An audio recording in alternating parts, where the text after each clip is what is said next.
Y acabamos con la última comunicación de este primer ciclo, que es la va a realizar nuestra compañera Míriam de la Torre, profesora de secundaria de Historia aquí en Valencia.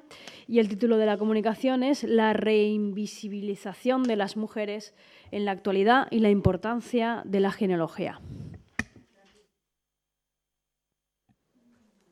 Buenos días.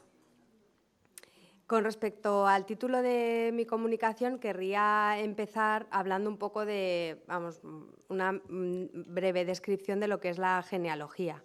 En el caso de las mujeres, la genealogía es el conjunto de antepasadas que responden a la pregunta de dónde venimos para poder saber mejor hacia dónde vamos. Así, he dejado aquí unas cuantas, pero como tenemos siempre mucha prisa, pues no vamos a hablar de ellas, pero pues empezando por Lucy, ¿no? Y terminando por Sofonisba, y tendríamos que seguir, pero bueno, he traído unos ejemplos que son mujeres bastante conocidas para todas. Querría hacer una pregunta inicial, y es la siguiente. La imposible reconstrucción de la genealogía, de apenas rescatadas a reinvisibilizadas, sé que no suena muy optimista. Voy a explicar por qué. Siguiendo a Laura Nuño, y la cito textualmente, la historia es un producto de la selección intencionada de los acontecimientos y la escriben los vencedores. La genealogía es un pilar del patriarcado y por eso las mujeres carecemos de ella.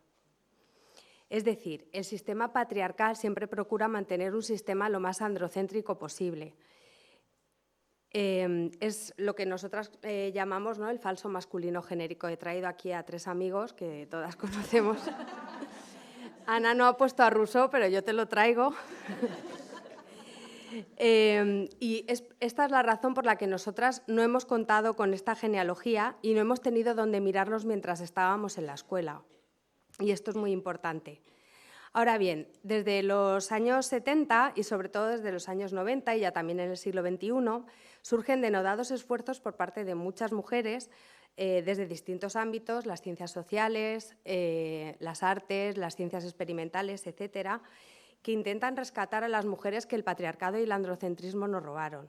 Mujeres que construirían esta genealogía de la que hablaba al principio. Habían sido ocultadas, invisibilizadas, demonizadas, vilipendiadas, ridiculizadas, ¿no? En muchos casos les habían incluso robado sus trabajos, se los habían apropiado los varones. Y hay un impulso que desde luego se lo debemos a Gerda Lerner en el caso de la historia, ¿no? Ella es la que le da ese impulso y crea los estudios de historia de las mujeres en las universidades. Bien, este es un dato bueno, es optimista, pero el traslado de la investigación o del conocimiento académico a las aulas siempre ha sido problemático. El problema del abismo que separa la investigación de la práctica docente ha sido estudiado también en España con estudios como el de Gloria Aguado y Marcos J. Correa de la Universidad de Cádiz, que realizaron una publicación en 2023. Es decir, no se traslada, ¿no? Tenemos ahí en la universidad muchos estudios, pero en las aulas no están.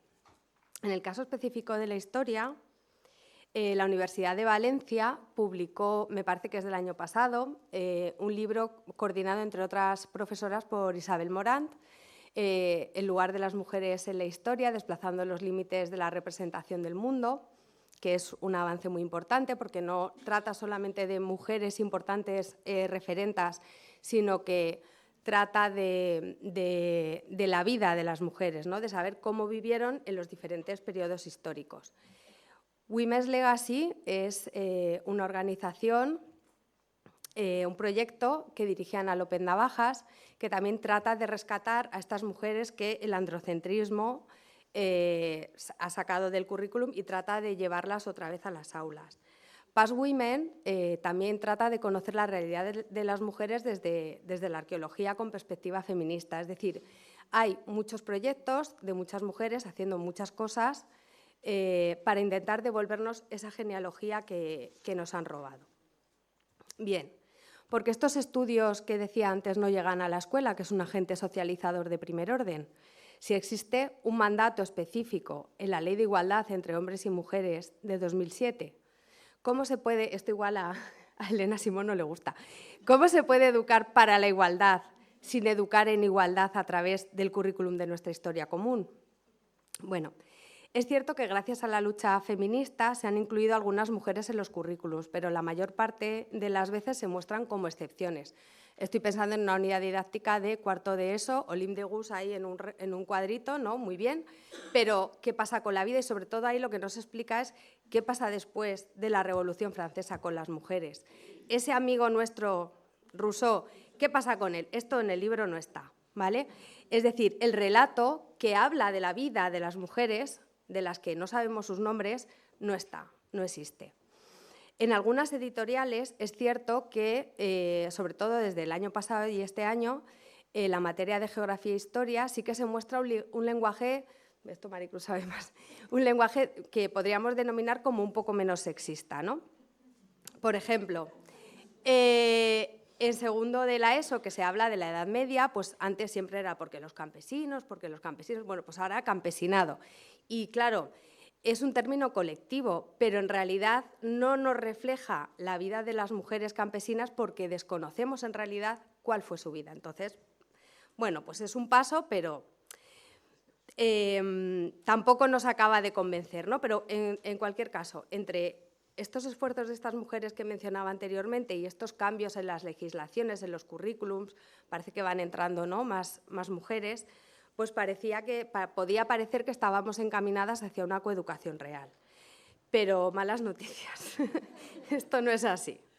Nos encontramos un bache más en el camino. La nueva misoginia de los últimos tiempos llega a través de la penetración de la ideología queer, tanto en las ciencias como en las humanidades. La vuelta de tuerca ahora es robarnos a las mujeres. Por eso hablamos de reinvisibilizar, porque si nos están robando a las mujeres de nuestra genealogía, lo que estamos transmitiendo a las generaciones más jóvenes es que las mujeres no hemos sido nada en la historia de la humanidad.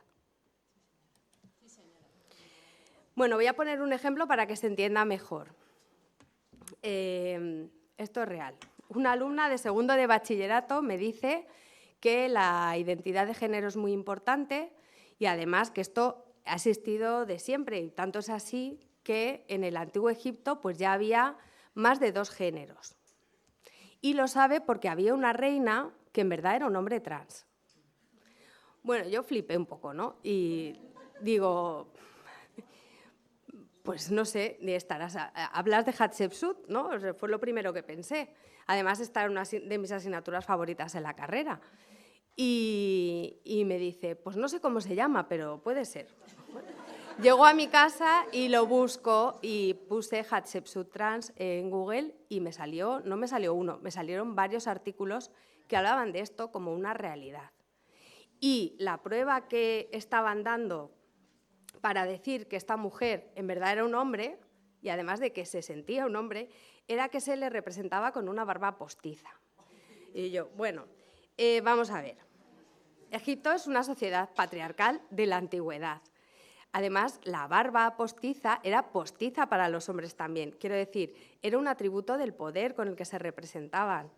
Entonces, ella, que le costó muchísimo esfuerzo y trabajo conseguir el poder que consiguió, y es muy importante, porque era uno de los imperios más importantes, ha sido Egipto, ¿no?, de la historia de la humanidad, y ella consiguió eso. Si decimos de repente que no, que era un hombre trans, ¿qué estamos diciendo? Pues que no era una mujer, y entonces las mujeres otra vez no tenemos nada, ¿no? Ya está, Hatshepsut reinvisibilizada, o sea, muere. Intentan borrarla de la memoria de Egipto porque además aquello era como una herejía, precisamente porque era una mujer, y ahora resulta que vienen aquí unos amigos nuestros a decirnos que no, que es que en verdad era un hombre. Sacarla de vuestra genealogía porque no es vuestra, es nuestra. No. Bien, por lo tanto, bueno, sobre esto publiqué un artículo, porque bueno, es una anécdota, pero a mí me hizo pensar mucho. Publiqué un artículo porque además esta anécdota no solamente habla de lo que os he contado, sino del descrédito de la autoridad académica. Para mi alumna era mucho más importante lo que le había dicho Google que lo que yo podía saber, ¿no? Mi conocimiento ahí no era importante. Además, las redes solo transmiten este tipo de mensajes y la penetración de la ideología de la identidad de género es muy importante saber cómo llega a los jóvenes, a las chicas, sobre todo, porque son las que más dispuestas están a escuchar y a ser tolerantes, y sobre ello pues, podéis leer La coeducación secuestrada, que ahí se explica muy bien. Otro ejemplo es Catalina de Erauso, conocida como la monja alférez, una mujer del siglo XVII, de niña fue ingresada en un convento, se escapa sobre los 15 años, cuando tenía 15 años, disfrazada de hombre, y consigue ir en un barco a América. Se hace soldado, bueno, una serie de cuestiones. También a ella la están reclamando como un hombre trans, ¿no? ¿Ya? ¿No? Espérate. Vale, pues voy a dejarme los ejemplos. Bueno, es un ejemplo de que nos las están robando, ¿no? O sea, Concepción Arenal, que fue disfrazada a la universidad de hombre para poder estudiar. Es decir, nosotras esto ya lo sabemos, pero todos estos casos son proyecciones ideológicas del presente al pasado. Y esto se está validando en los materiales curriculares. En Estados Unidos hay libros de historia queer. Otro ejemplo, Museo Arqueológico Nacional. Es que los museos arqueológicos están revisando sus exposiciones porque se considera transfobia hablar de estas cosas. Pues no, pues el Museo Arqueológico Nacional hace una exposición de historias queer. Dofenco lo denunció en su momento. Otro ejemplo, aquí os lo dejo, no puedo, es que si no, no me da tiempo. Vale, este es del Museo de Ciencias Naturales. Bien. ¿Por qué las docentes feministas? Bueno, y este también, y además es aquí en Valencia, Margarida Borràs, incluida como si fuera una mujer, es un hombre del siglo XV que fue ajusticiado por vestirse de mujer. ¿Vale? Podéis buscarlo también porque también está, y aquí en Valencia se entregan unos premios LGTBI en su nombre. Las docentes feministas no podemos contribuir a todo esto. ¿Por qué? Porque, en primer lugar, validamos un discurso que es anticientífico, porque está basado en una mentira. El sexo biológico existe. En segundo lugar, introducimos un nuevo borrado de las mujeres, que es su reinvisibilización.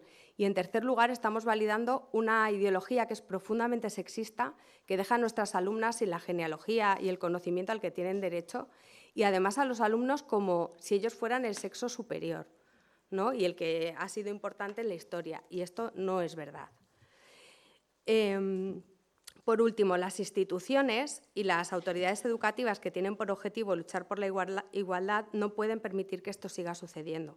Solo tienen que hacer cumplir la ley de igualdad a las editoriales y derogar todas las leyes que borran a las mujeres y además chocan con el conocimiento histórico veraz, que es el que debemos transmitir en la educación obligatoria.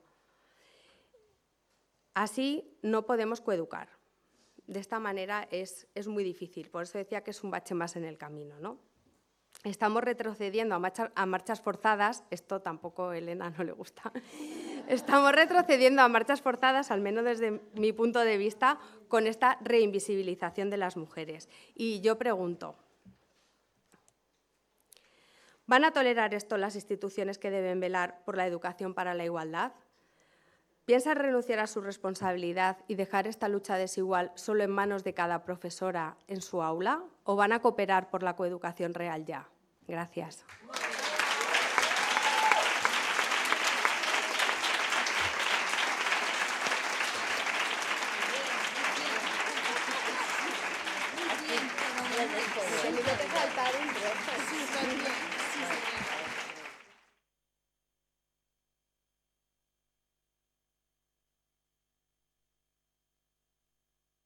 Bien, pues antes de empezar con la fase de debate,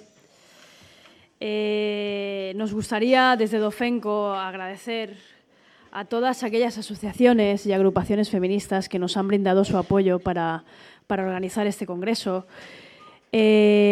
cuyos logos figuran en nuestro cartel son Amanda, Clàssiques i Modernes, el grup de recerca de la UAP Emigra, Feminicidio, el grup de recerca en Cognició i Llenguatge de la UOC y la Universitat de Barcelona, Rallep, Reunifem, Confluencia del Movimiento Feminista y Women's, así también como el departamento, espera, lo busco para no equivocarme, la Facultad de Ciencias Sociales y de la Comunicación de la Universidad de La Laguna. Muchas gracias porque realmente ha sido un apoyo necesario para poder llegar hasta aquí.